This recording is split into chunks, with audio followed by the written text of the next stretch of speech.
De heren van die twee, Krijn en Jacob, Admiraliteitsdagen in Dokkum. Hoe bijzonder is dit voor je? Dat is heel bijzonder, want wij mogen hier al voor de tweede keer staan. En uit de ervaring van 2 jaar weten we dat het geweldig mooi is. En ja, dat overtreft dit hier zelfs alles nog wel een keer. Op een oude plak en het publiek er heel mooi omheen. Ja, dit is echt geweldig. Dit is een hele ervaring voor u. Ja, want wat maakt het nou precies zo uniek? Nou wist, er zijn op zich in uw provincie al een heel soort mooie evenementen. En wij hebben een aantal jaren op heel soort van die plakken steen kennen. En elk evenement heeft zijn eigen charme. Hè? Dus je hoeft dat ik net echt maar met elkaar te vergelijken. Maar dit gewoon op het wetter. En dan krijg ik meestal die van ja, dat is krijgt het Prinsengracht concert op Koninginnedag. En ik zei ja, Willem, Alexander en Max, maar die varen hier nog correct net, maar dat hier in.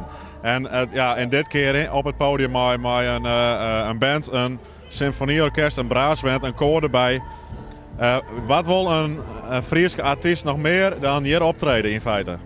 Ik had de opmerking hier in Nederland, dit is on-Nederlands groot. Is dat zo?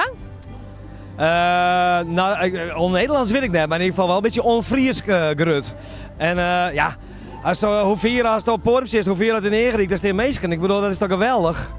Ja, dat is toch prachtig om even van jongen te maken. En ze krijgt even nothing else matters die en dan feelt het gewoon en dan feelt het gewoon door je heen gaan. En just dat iedereen ervan geniet. Ja, dat is mooi. Ik kom als artiest te staan.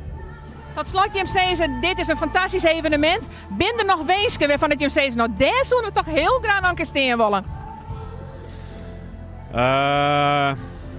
In Friesland bedoelst? Nou nee, droom. Oh, droom. Ja, wist. Dat is eigenlijk een beetje een cliché antwoord, maar wij vinden het gewoon leuk om op diverse plakken te komen. En het gaat van heel Lieds tot het hele grote podia. Alleen nog maar Lieds of alleen nog maar grut is net leuk. Het is gewoon leuk dat het wisselen kan. En wij zijn al lang blij dat wij gewoon rond de jaren zo mooi voor het West binnen te spelen. En we hopen dat we dat gewoon nog lang doen kunnen.